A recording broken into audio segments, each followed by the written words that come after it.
Olá, olha quem está de volta. Tive que dar uma sumidinha porque eu estava estudando. Estou fazendo uma pós e estava me tomando um pouquinho mais de tempo. Então eu voltei aqui para a gente continuar nossa leitura do Evangelho de João e paramos no capítulo 18. Hoje é o dia 19. Já está finalizando, faltam apenas o 20 e o 21.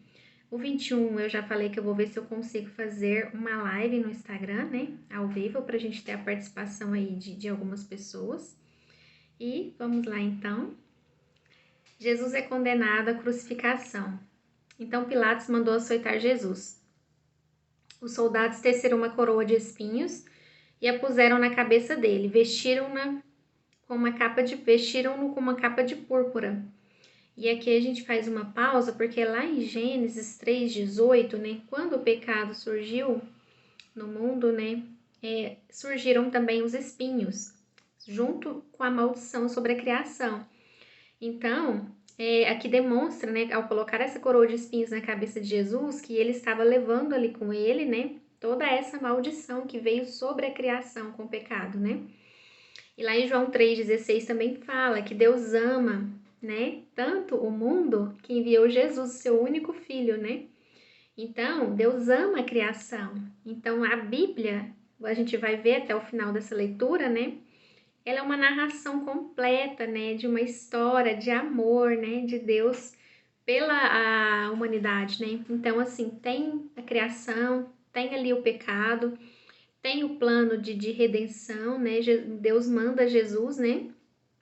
Jesus é crucificado, né? Em forma de pagar ali pelos nossos pecados, né? E com isso a gente voltar a ter o nosso relacionamento com Deus, né? E ter aí a vida eterna. Então vamos lá. Verso 3. E chegando-se a ele diziam: Salve, Rei dos Judeus, e batiam-lhe no rosto. E aqui a gente faz uma reflexão nesse versículo, né? Aqui ele estava chamando Jesus de rei e ao mesmo tempo desonrando ele, batendo no seu rosto. E eu quero deixar uma reflexão para mim, para você, para nós, né? Será que a gente não faz isso quando a gente vai na igreja no domingo, adora a Deus, né? Canta ali louvores e entronizando, né? A Deus, né? Então, assim, e na segunda, né, que a gente volta para nossa rotina e tal, nosso trabalho, nossa rotina em casa, com a nossa família, será que a gente não desonra a Deus, né, de algumas outras formas? Então eu quero fazer essa reflexão com você, né? Eu sei que a gente é falho, que a gente é fraco, mas a todo tempo a gente é convidado, né, a voltar-nos para Deus, as suas misericórdias se renovam a cada manhã e elas estão aí disponíveis para nós. Basta a gente buscar de Deus, né, essa sabedoria, esse discernimento do Espírito. Verso 4. Mais uma vez, Pilatos saiu e disse aos judeus: Vejam, eu estou trazendo a vocês para que saibam que não acho nele motivo algum de acusação. Então, aqui é a declaração de inocência de Jesus, né? Pilatos fala claramente que não tem motivo nenhum para acusá-lo. Quando Jesus veio para fora, usando a coroa de espinhos e a capa de púrpura, disse-lhes Pilatos: Eis o homem. E ao vê-lo, os chefes dos sacerdotes e os guardas gritaram: Crucifica-o, crucifica-o. Então aqui, né, constatando a morte que Jesus falava lá em João 3, que seria de cruz, né? Jesus já falava o tipo de morte que ele iria sofrer. Mas Pilatos respondeu: Levem-nos vocês e crucifiquem-no, quanto a mim não encontro base para acusá-lo. Novamente, Pilatos falando que ele é inocente. Os judeus insistiram: Temos uma lei, de acordo com essa lei ele deve morrer, porque se declarou filho de Deus. Essa lei aqui que eles estão falando é lá em Levítico 24, né, que é a lei 24:16, que é a lei da blasfêmia. Eu não vou abrir as referências, mas depois você pode anotar e voltar no vídeo e ver, porque são muito importantes. Gente, a Bíblia ela é completa. Você vai ver assim, a preciosidade das informações, o casamento do Velho Testamento com o Novo, não tem nada ali que foi por acaso. Tudo foi parte do plano de Deus mesmo. Então, eles estão falando assim, que ele estava blasfemando, né? Falando que ele era o filho de Deus. E ao ouvir isso, Pilatos ficou ainda mais amedrontado. Por quê? Porque Pilatos começou a pensar assim, será que esse homem é um homem divino, né? Alguma divindade? Porque ele era grego. E eles acreditavam naquela época que César, por exemplo, era divindade, né? Era um homem de Deus. Então, ele voltou para dentro do palácio, perguntou a Jesus: de onde você vem? Mas Jesus não lhe deu resposta. Você se nega a falar comigo, disse Pilatos, não sabe que eu tenho autoridade para libertá-lo e crucificá-lo? Então aqui, Jesus respondeu: não terias nenhuma autoridade sobre mim se esta não te fosse dada de cima. Por isso aquele que me entregou a ti é culpado de um pecado ainda maior. Então ele está falando assim que toda a autoridade que Pilatos está falando ali que ele tem sobre a vida de Jesus foi dada por Deus, né? Então a gente pode ver isso também com relação ao governo, né? Por exemplo, quando a gente tem ali um homem mau governando, às vezes é para um povo mau, Deus permite, né? Como foi lá no caso do exemplo do povo de Israel. Então, assim, às vezes isso pode acontecer, né? A vontade permissiva de Deus para que o plano maior dele se cumpra na nossa vida. E aqui tem também Jesus falando, né, que aquele que entregou a ti é culpado de um pecado maior, que ele está se referindo a Caifás, que foi quem entregou Jesus, né, para Pilatos. No verso 12, daí em diante, Pilatos procurou libertar Jesus, mas os judeus gritavam: se deixares esse homem livre, não és amigo de César. Quem se diz rei opõe-se a César. Então aqui ele joga uma questão para Pilatos, que pode ser também uma reflexão para nós, né? Pilatos, você é amigo de Jesus ou é amigo de César? Né? Então, assim, amigo de César, né, amigo do mundo. Amigo de Jesus, né, significa ser torturado, passar por sofrimentos.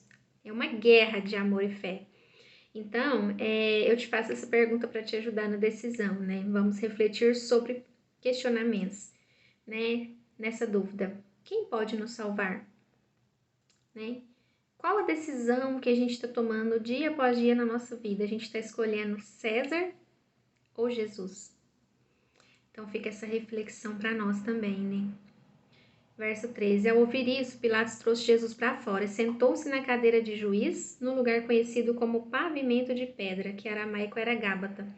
Então aqui, Pilatos, ele, após esse questionamento dos judeus, o que ele faz? Ele senta ali na cadeira dele de juiz, né, e segue. Da mesma forma, após a gente fazer essa reflexão que eu falei, o que a gente faz? A gente, não, mas eu tenho um emprego muito bom, me paga tanto, me paga bem demais. Não posso abandonar esse emprego, mesmo que ele me faça estar em pecado, mesmo que seja contra a vontade de Deus para minha vida. Não posso, eu tenho que ficar aqui onde eu estou, né? Então, assim como Pilatos, né, que a gente possa refletir nesse questionamento sobre a nossa vida dia após dia, qual escolha nós estamos fazendo, né? Verso 14. Era o dia de preparação da semana da Páscoa, por volta do meio-dia, eis que o rei de vocês, disse Pilatos aos judeus. E aqui João, ele sempre faz questão de relacionar, né, Jesus com a Páscoa. A Páscoa era a saída ali do povo do Egito, né, a ordenança de Deus para pegar o sangue do cordeiro, passar nas portas ali, porque o anjo da morte ia passar e quem não tivesse com esse sangue do cordeiro na porta, ele iria levar. Então foi no mesmo dia, né, gente? No mesmo dia da Páscoa, né, que os judeus ali, eles iriam abater o cordeiro, né, para a preparação da Páscoa. Coincidência? Não. Não existe coincidência para Deus.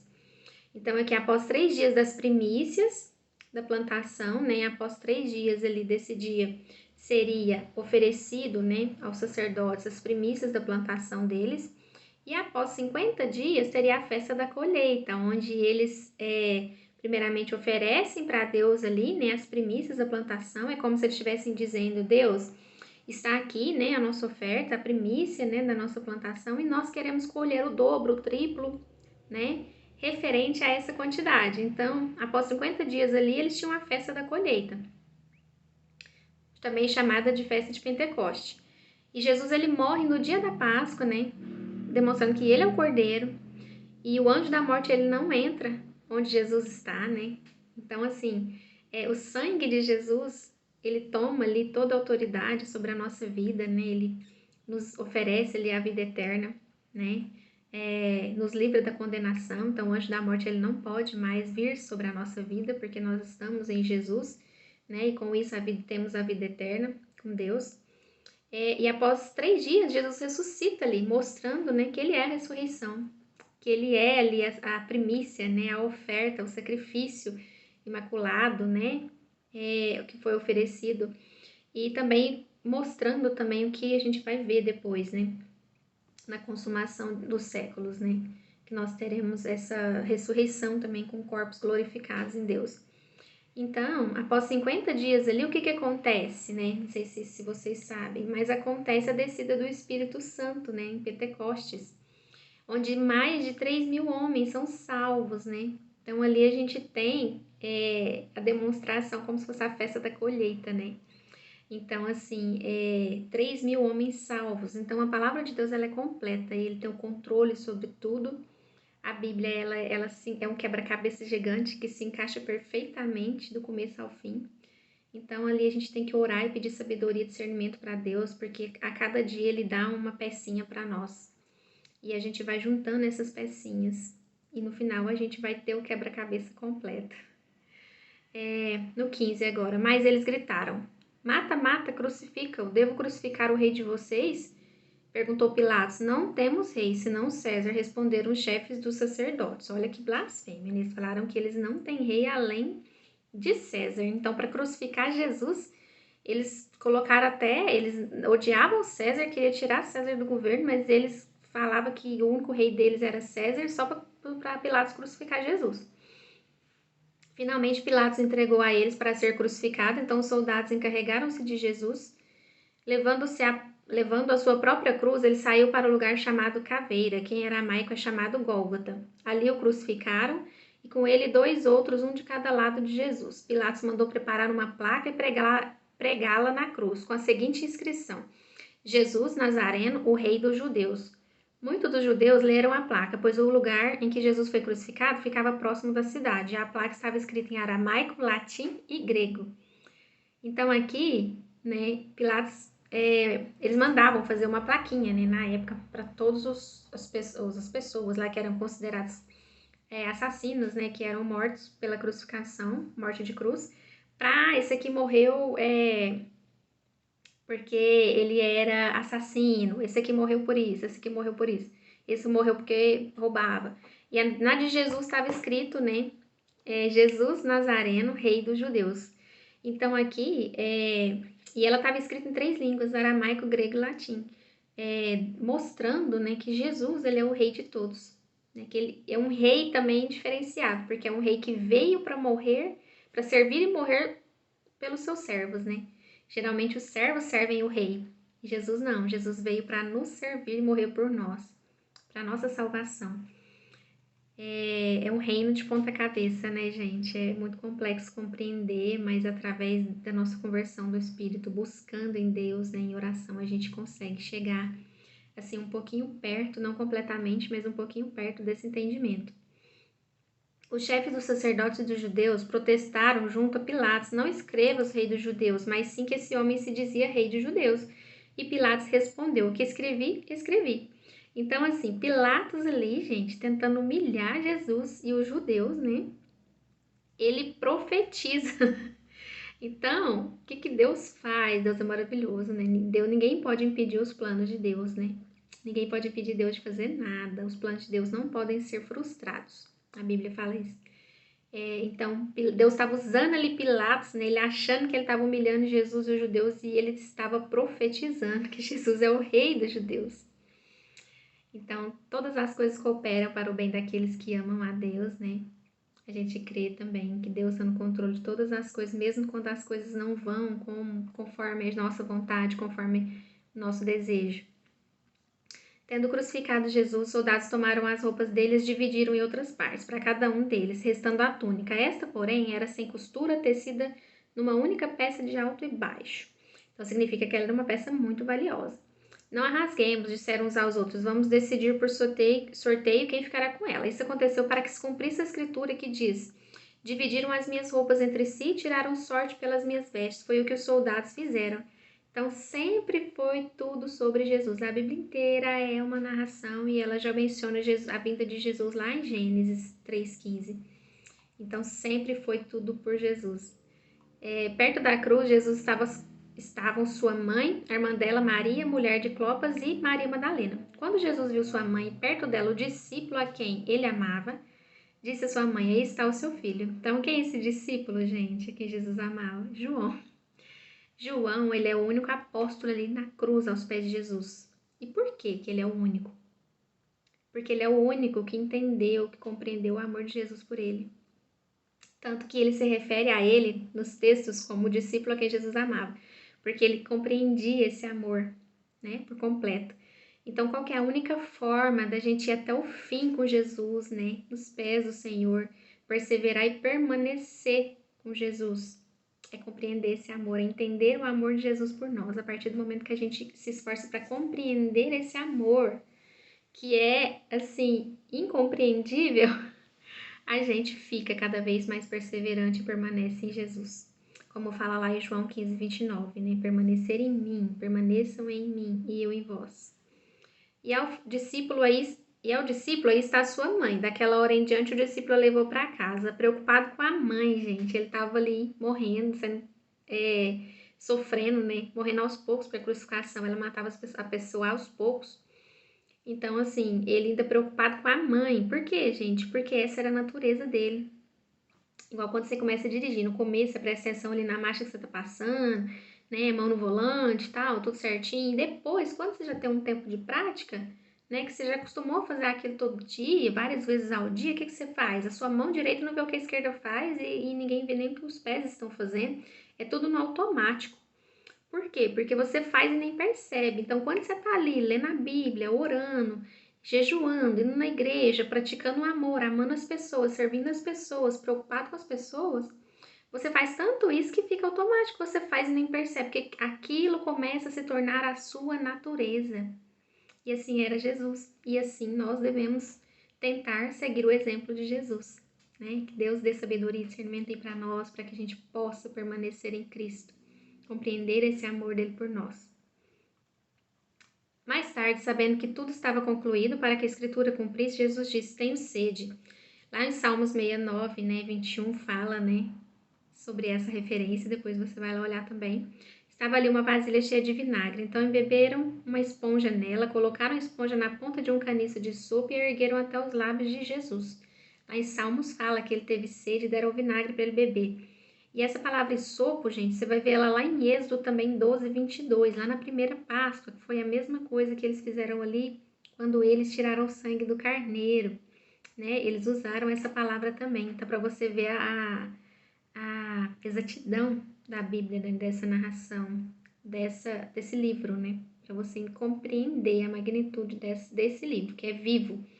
Não é um livro como os outros normais. A palavra de Deus ela é viva e eficaz e completa e poderosa. Tendo provado, Jesus disse: está consumado. Com isso, curvou a cabeça e entregou o Espírito. Então, quando falava essa palavra está consumado, significava assim que uma dívida estava paga, né? Está pago.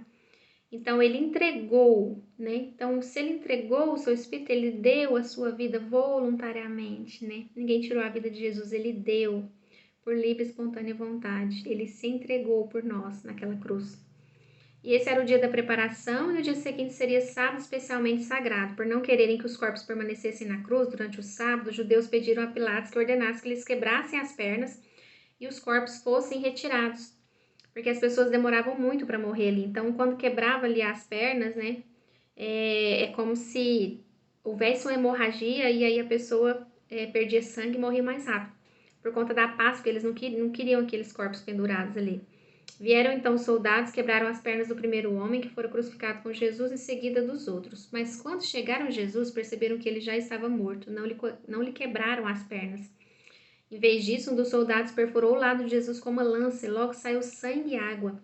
Então, quando saía sangue e água da pessoa junto, é porque ela já estava morta. Então, ali era a prova que Jesus estava morto. Aquele que o viu deu testemunho. O seu testemunho é verdadeiro, ele sabe que está dizendo a verdade e dela testemunha para que vocês também creiam. Quem está falando aqui é João. João estava lá, por isso ele está como testemunha, falando que isso tudo aconteceu, foi verdade. Essas coisas aconteceram para que se cumprisse a escritura, nenhum dos seus ossos será quebrado, lá em Salmo 34, 20 e lá em Êxodo 12, 46. E como diz a escritura, noutro lugar olharão para aquele que traspassaram.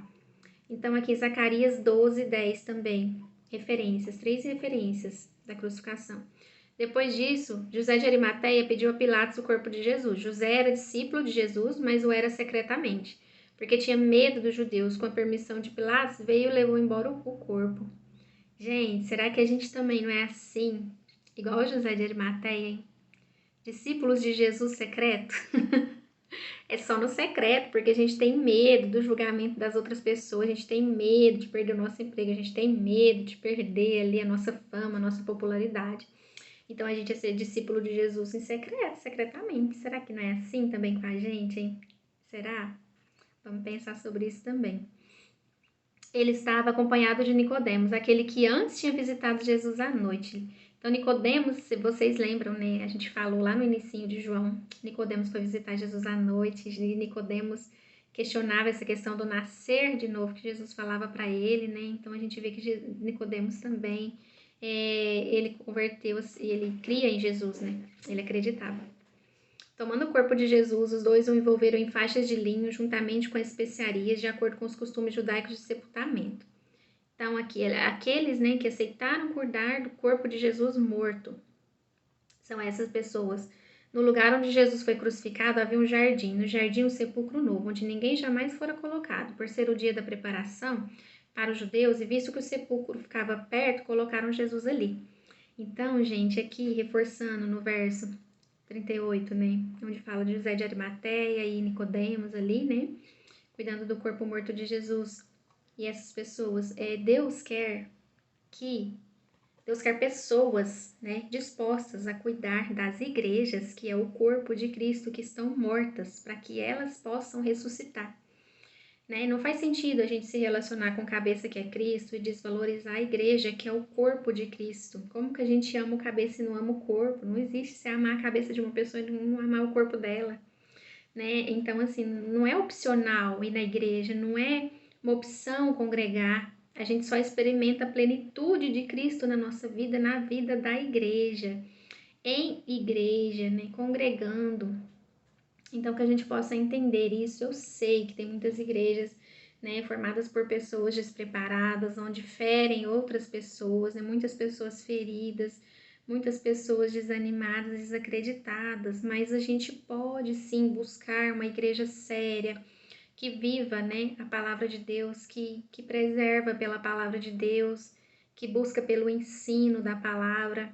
Então não desista da igreja, porque a igreja é o corpo de Cristo e é lá que você vai viver a plenitude de Cristo na sua vida, tá bom? Que Deus te abençoe, obrigado por ficar comigo até aqui e até a próxima.